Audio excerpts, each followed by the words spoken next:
to do that. But I will tell you, I brought my wife and kids, and we went to zoo parties in West Haven. You guys should try it. I'm telling you, it's very good. And while I'm here with you, and I'm very pleased to do that, my wife is taking, and our kids are in elementary school, taking them to the home of the burger, Louis Lunch. And they've already reported to me it's the best burger they've ever had. So I'm excited for that. So thanks for having me. It's Florida Man Returns to Yale. And I think back when Florida Man first went to Yale, at least this Florida man, that was over 25 years ago.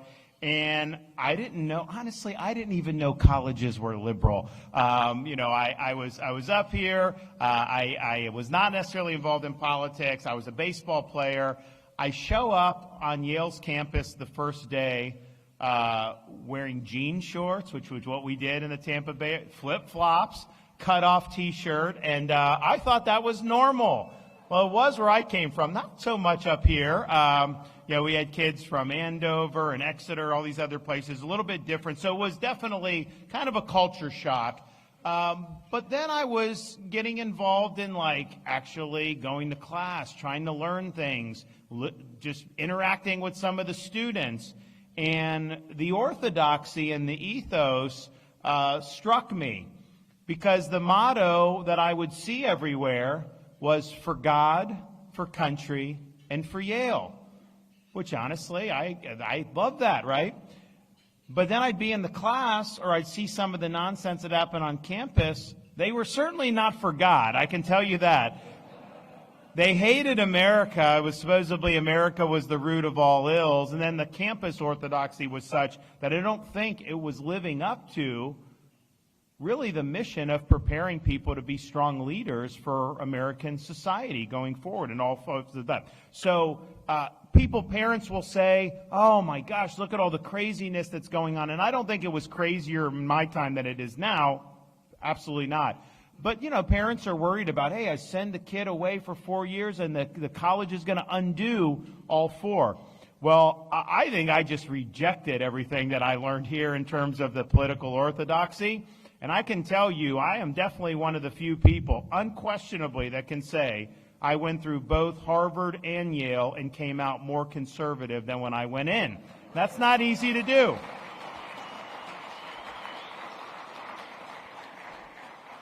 And so now Florida Man comes back to New Haven, and we're here at the Buckley Institute. And I think it's fitting because I can say, as I formed belief in America, belief in the enduring principles that made the country great, understanding conservative approach to governance and all these things, that I think I got the foundation here, but then accumulated additional knowledge by serving in the military, doing all these other things. I can come here today as now having been elected twice in Florida, third largest state, that conservative principles and conservative policies work. Leftist policies and principles do not work. And all you got to do is look what's happened over the past 6 or 7 years. Compare the New York, compare the California, compare Illinois, and compare the free state of Florida. Yes, as conservatives, we can use Florida as an example to say we have won and they have lost when it comes to governing. Now, how do you do this? William F. Buckley famously said that the goal at the time was to stand athwart history and yell stop, to stop the advances of the militant left, communism, all the things that were percolating at the time. And while I appreciate that and understand that that was something that was advised for the time, I can tell you when I became governor of Florida, I knew that that was not enough. Merely stopping further advances of the left was not going to get us where we needed to go. I had to regain all the territory that the left has taken over these many years. I had to make sure that the institutions in our society, government and some non-government, were not corrupted by leftism. My job was to protect the people I represent from the pathologies of the political left. And so we went on offense. And our goal was to recapture this ground. And so look what we did in K-12. Yeah, universal school choice. Every single parent in Florida can send their kid where any school they want to, and they get money for scholarships if it's private. But we've also reintroduced civics requirements in our schools. We have a major speech and debate program that we actually now name the prize after Charlie Kirk, and we're getting $50,000 scholarship to the winner. We beat the teacher unions. We have no more automatic deduction of union dues in the state of Florida. Teachers are not signing up in enough numbers, and we're going to end up decertifying these left-wing teacher unions. Look at higher education. Yeah, we were the first state to eliminate DEI from our public higher education institutions. We don't need discrimination, exclusion, and indoctrination in Florida, and we don't need it anywhere in the country. But we've also instituted reforms so that now in Florida, at our public universities, all tenured professors must undergo review once every 5 years and can be terminated for poor performance. So you see professors leaving Florida. The media, well, they don't talk about the ones we recruit in. They talk about leave. Oh, a brain drain. And I think to myself, Marxist professors leaving Florida is not bad for Florida. That's a good thing for Florida. And so we're doing that. And we're also establishing civic institutes like our Hamilton Center at University of Florida, like our Adam Smith Center for Economic Freedom at Florida International University. I even have a liberal arts college called New College that was basically a Marxist commune when I became governor. Left of the left, no grades, low enrollment, low scores. I actually wanted to close it because it's valuable real estate right there in Sarasota. But the community liked it, so I'm like, all right, if we're going to fund it, so I filled the board with conservatives. They fired the president. They hired a conservative president. They were the first school in America to eliminate DEI. They abolished gender studies, and they said, we are going to be a classical liberal arts college. And so now the enrollment's high, test scores are up, and we're going to be the best liberal arts college in the country for conservatives. If we not already are, we will be very, very soon. We've also fought against corrupted elites across various portions of our society. I mean, we live in a country, like when COVID hit, I'm having to make decisions that I'm looking at data and I'm reflecting on my principles, and then I'm looking at what some of these people like Fauci were saying. They were not engaged in medical science. They were engaged in political science. And it was very clear that this medical establishment had been corrupted by leftist ideology. It's very clear when you see these pediatric organizations promoting gender mutilation for minors that something has really gone amiss. And so we fought back against all of those, and we've won battles. We beat George Soros on crime. I'm the only governor in America that has removed Soros-funded prosecutors from office.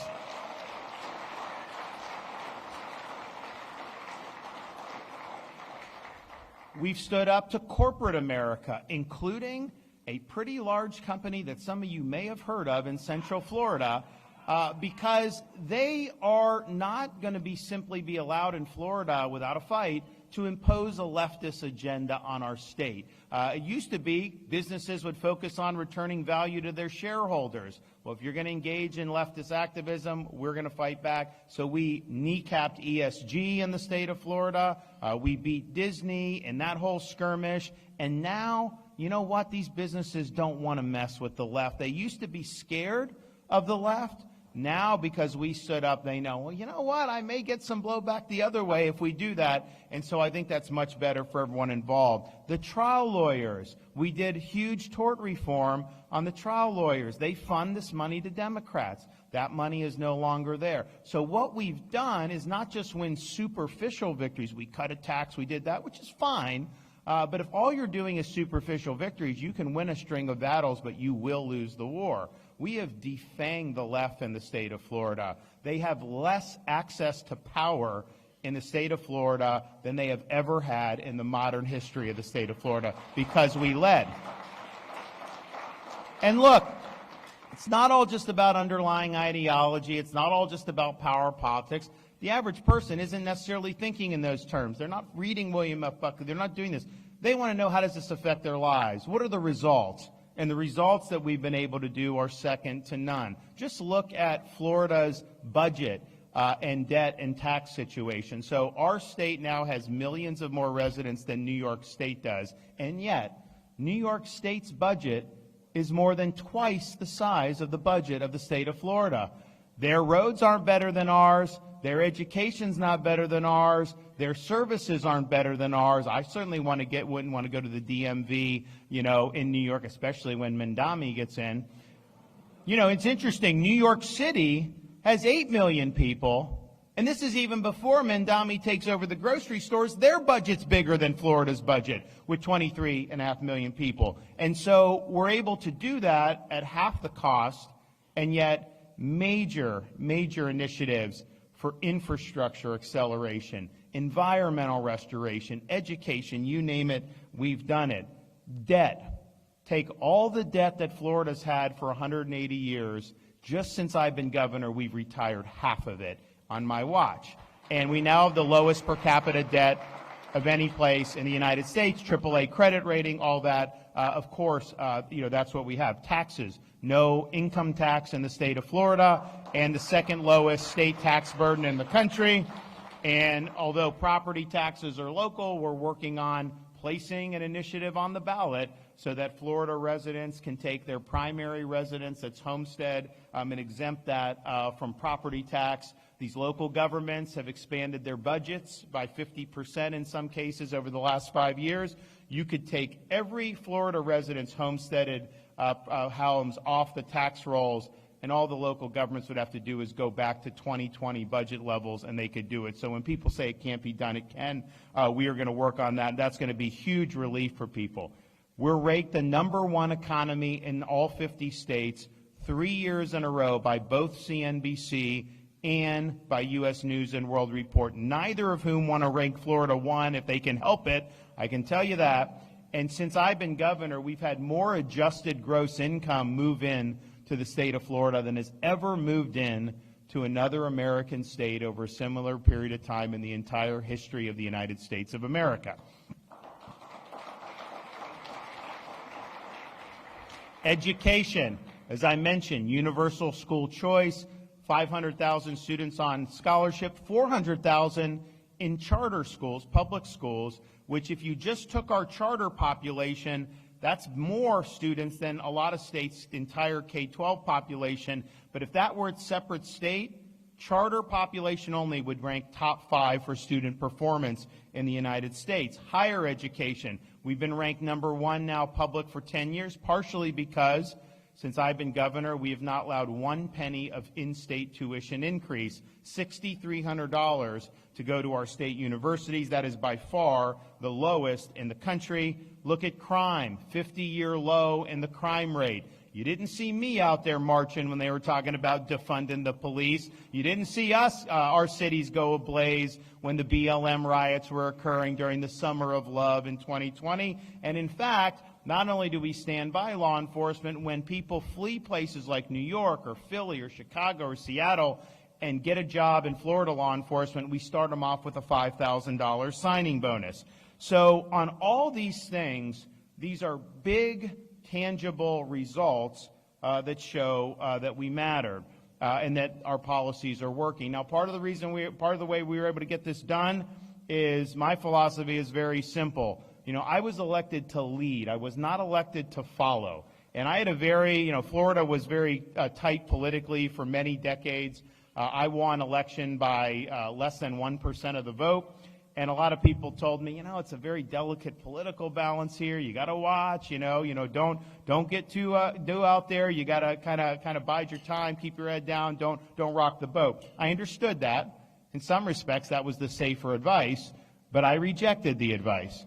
I may have gotten 50% of the vote, but I earned 100% of the executive power, and I was going to do that to advance my vision and to bring about good results. I have never, since I've been governor, taken a poll about any individual issue because it doesn't matter to me what the poll says. It ain't going to change what I believe. And you know what?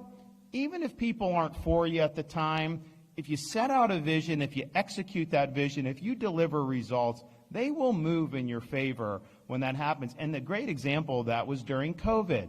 The best decisions I made, I wouldn't be able to say we're number one economy, all these other things, had we had the same approach to COVID as California or Illinois or New York. Although, you know, Illinois, governor locks them down, and then his family's down in Florida just living it up on their thing. You know, it became a cottage industry. We'd find all these lockdown politicians that were imposing these mandates, criticizing Florida publicly.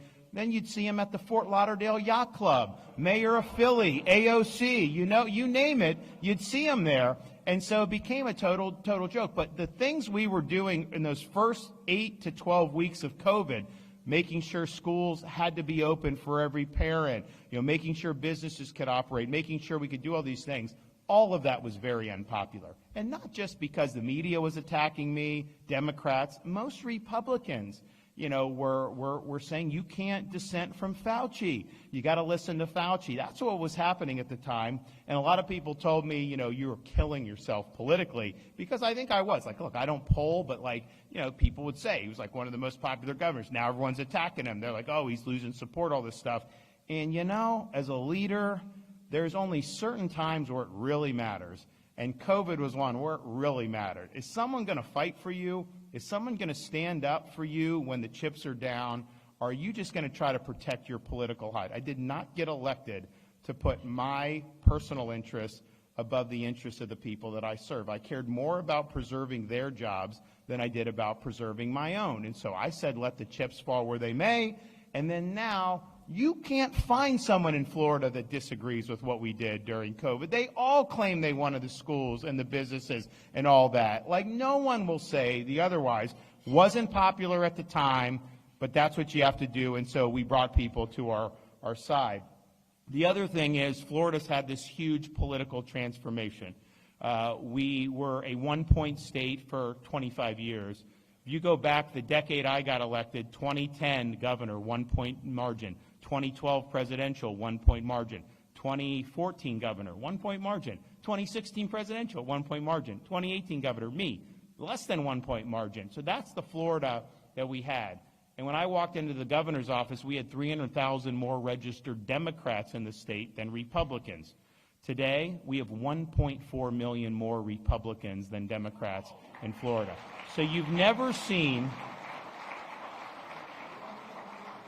never seen that type of transformation in any state in this country in modern history, certainly not in favor of the Republican Party. And I think the way we were able to do it, yes, the results were very important. But we governed under a banner of what Ronald Reagan said were bold colors, not pale pastels. The way you win big, and that translated into a re-election from 1 point in 18 to the biggest Republican victory in the history of the state in 22, a 1.5 million vote margin, 20-point victory. Nobody thought that was possible. We're winning Miami by double digits. We won Palm Beach, the first Republican to do that in 40 years. We were turning areas from blue to red and taking some areas that were light red and making them blood red. And that just was a transformation of the political map. But we did it with bold colors. We drew a sharp contrast with the pathologies of the left. Every voter in Florida knew, you know, if you don't want a kindergartner being told they can change their gender, then you better vote for the governor, because the Democrats want to do that to you. If you want to make sure that your kid can go to class without having to wear a mask for 8 hours a day, you better vote for the governor, because he's the one that's saving us, you know, from the barbarians at the gate. If you want to make sure that we're not a magnet for illegal immigration, you better vote for the governor, because we know the Democrats aren't going to do it. So everyone knew that there was a very stark choice to be made. And that's only because we let, when you're milquetoast, voters don't know where you stand. The differences can be blurred. And I had confidence that the conservative positions were the right positions. And so we did it, and we showed that that's the case. There is no way you would have gone from 300,000 in the hole to 1.4 million in the black with voter registration, you know, if you were some squish Republican. I'm telling you, that would not have happened, and most of the successes we had would not have happened. So, you know, as I think about Florida's success, And I think about some of the things that obviously Bill Buckley fought against and fought for. You know, we think about, okay, there was that time, now we're kind of in our time. Well, what about going forward? And the thing that I remind people of, because, you know, is conservatism relevant or not? People will say, oh, you know, this, and they'll kind of caricature it as like, well, you know, this policy from the 80s or this or that. I'm talking about an underlying set of values. I'm talking about principles that are enduring. They're not limited to one. How you apply those principles may be different, and you got to apply them properly for the issues of the day. And I think we had to tackle issues that were probably different than what Bill Buckley was writing about every day back in the 60s, 70s, and 80s. And that's fine. But the underlying principles don't change. No matter what the media says, North is still North. No matter what the pundits say, North is still, no matter what the online influencers say, North is still North. No matter where the winds of public opinion blow, North is still North. And so we have to be dedicated to the truth.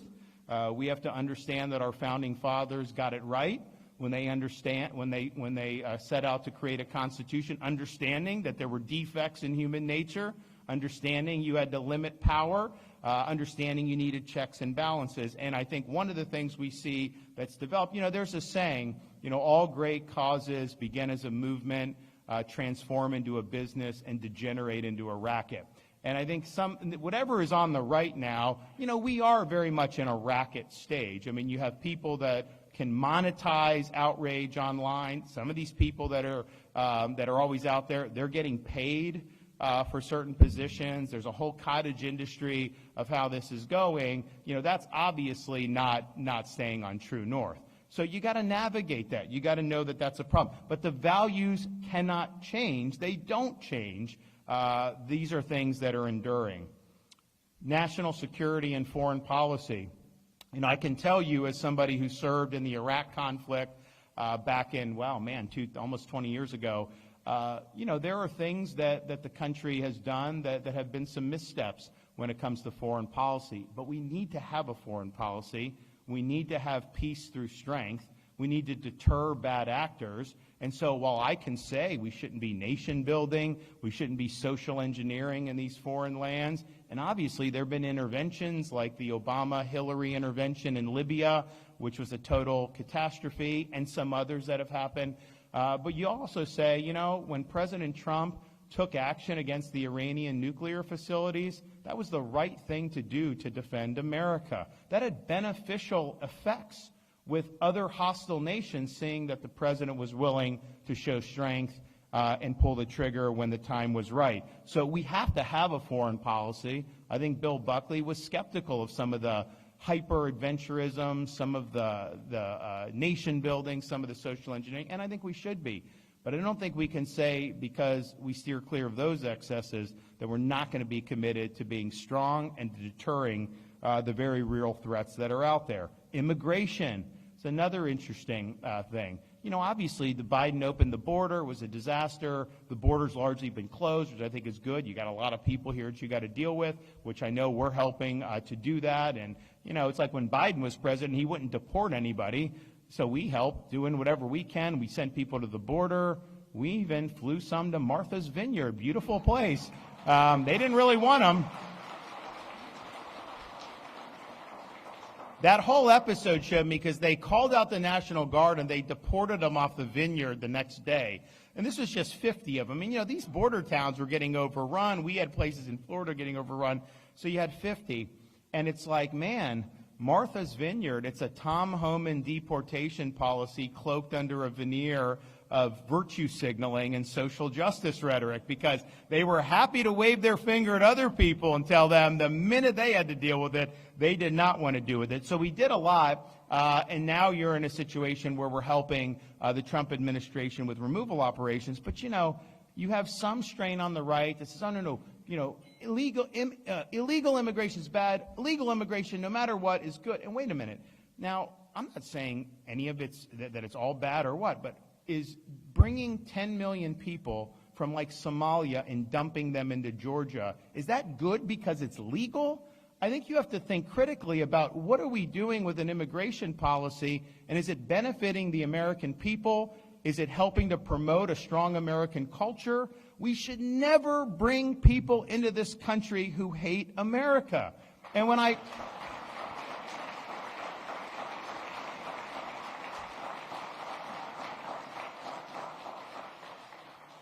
when I look at like Mindami's dad and listen to the stuff he's saying about America being the story, I'm like, why would we have wanted somebody like that to come? I mean, especially if you think America is so bad. So we have to be smart. It's lazy thinking to say anything that's legal must necessarily be good. Some of these companies game these systems with bringing cheap labor. So there's a whole host of things, but don't do what Europe did. Europe did a mass migration that was legal, that was intentional, and it's proven to be disastrous. So as conservatives, we must think more critically. And the final thing that conservatives have to wrestle with is the proper approach to artificial intelligence. If you look at what's going on, it's a handful of very big companies that are driving most of this. This is not purely market-driven.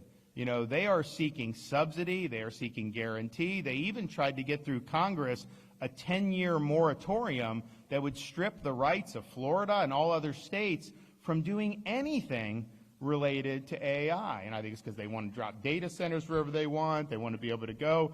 When they do the data centers, it takes up as much power as a city of 500,000 people. That is going to cause more costs for average folks. And so that's not purely market-driven. They want some, and we should not, as conservatives, be supporting a set of policies where I think the inevitable outcome that they want to do as a risk mitigation strategy is make it too big to fail. They're going to say, yeah, you know, we got how many hundreds of billions of dollars of loans, we got to beat China and AI, we got to do all that, too big to fail. And even OpenAI was asking for a government backstop recently. So that is not conservative to be indulging in that. And oh, by the way, these companies, many of them, they were the villains of COVID. They were censoring the truth. I would have videos put up with really renowned people, and YouTube and Google would take it down off a state governor's site with my Surgeon General and everybody doing all this stuff. So be very, very careful. You also have a situation where these companies think they should be able to have unfettered access to all intellectual property without providing compensation. I don't want to throw out copyright and intellectual property just so ChatGPT has more ability to crank out. A lot of it is honestly inaccurate analysis that they do, but that's what they want to do. We shouldn't let that happen. We also should protect individuals. Can they create videos of you put words in your mouth and then have that negatively impact your life or your business without any consequence? I don't think that that's something that's good. What about our kids? Has social media been a net positive for young people? I can tell you, as governor, I've looked, it has not been a net positive. It's been a net negative. Artificial intelligence potentially be way worse for all these young people. And then finally, it's just a question of, who governs society? Our founding fathers understood human nature was flawed, people are apt to abuse power, and that is no different if you're running a technology company or if you're a member of Congress or if you're in the executive branch. So you have a situation with artificial intelligence, garbage in, garbage out. Who controls the data set is going to have an immense amount of power the more this takes hold in society, because a tweak here, a tweak there, and all of a sudden you can create a completely artificial reality. I think we've got to be rooted in truth. I don't think human beings I think human beings have a duty to make sure we're thinking for ourselves. We can never be relieved of that duty. We must make sure that we're standing up for those values. I welcome technology that enhances the human experience. There's things that can make workers more productive, businesses more efficient, medical advances, great. But there's also a transhumanist element in all this where they want to basically wipe out human agency and turn things over to machines. That is not conservative, and that is certainly not right. So you young people, you're going to be dealing with these issues for a long time, and I can tell you we're going to continue to lead on it in the state of Florida. So the final thing I'll say is, we're coming up on the 250th anniversary of the founding of the United States of America. And I think it's an important anniversary to reflect on, particularly for our young people, because it really was a monumental moment in human history. And that when the founders went to Philadelphia in 1776, and signed their name to the Declaration of Independence. That is not like emoting on social media would be today or just doing. It was real, meaningful, and risky what they did. They said they pledged their lives, their fortunes, and their sacred honor, and they were 100% right. These were all very successful people in the colonies. They had a lot to lose, and they knew if the revolution failed, the penalty for each one of them, 100%, was death. And so they persevered. They had ideas about human freedom and human liberty. They had to work through that. They eventually had to go back to Philadelphia next decade, 1787. They needed a constitution, and they hammered that out. And when they entered the convention, the one thing they knew, because they had studied the history of every republic and the history of mankind, the one thing they knew, every one of those experiences, the one common thread was simple, and it was this: every one of them had failed. And so they understood it fell to the United States of America to determine once and for all, can people really govern themselves? Can you have a society based on the idea that our rights are God-given, not government-granted, that we live under a rule of law, not the rule of individual men, that we can have a limited government where those powers are checked and balanced and they don't erode individual freedom? Or is mankind forever destined to live under various forms of despotism? And they believed that the United States of America would ultimately answer that question, but they knew what they were doing was not the end of the story. When Ben Franklin walked out of that convention, he was asked, "Did you give us a republic or a monarchy?" His response was, "A republic if you can keep it." Because they understand you can have the best constitution in the world, you can have the best Declaration of Independence in the world. These things do not run on autopilot. They require each generation of Americans to stand up and defend freedom when it's under threat. Sometimes that may mean even putting on a uniform, risking your life, and indeed giving the last full measure of devotion for service to this country. For other times, maybe the sacrifices aren't as significant, but if you're somebody that's getting involved as a parent and you're concerned about what's happening in schools, you go to that school board meeting and you let those liberal bureaucrats have it. You are helping to keep it. If you're a student at a place like Yale, and it's not kosher to be talking about conservative ideas, but you're willing to stand up and take scorn from some of your classmates and stand firm for what's right, you're doing your part to keep it. So we have an opportunity as we come on 250 to acknowledge, and I'm proud to say, Florida, we show that we can govern ourselves. We show that constitutional government can work. We show that conservative values can carry the day. And so going forward, the question that we face on the eve of the 250th is the same question, they have. Our republic, can we keep it? Thank you all. God bless you.